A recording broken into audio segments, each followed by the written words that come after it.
Masai Mara is abundant beyond imagining.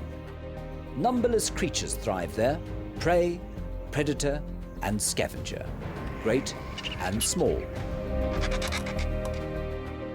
Many in the sweeping migration herds will not make the return journey.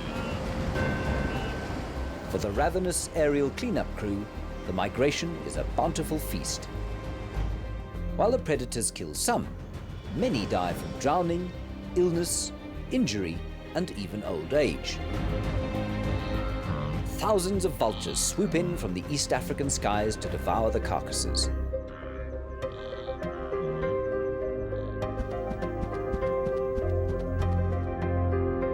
The enormous lappet-faced dominates,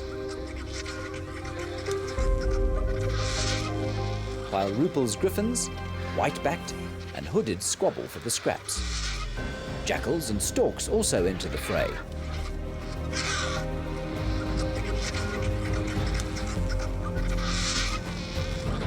When the unruly banquet is over, the vultures of the Mara will once again take to the endless blue vault of Africa.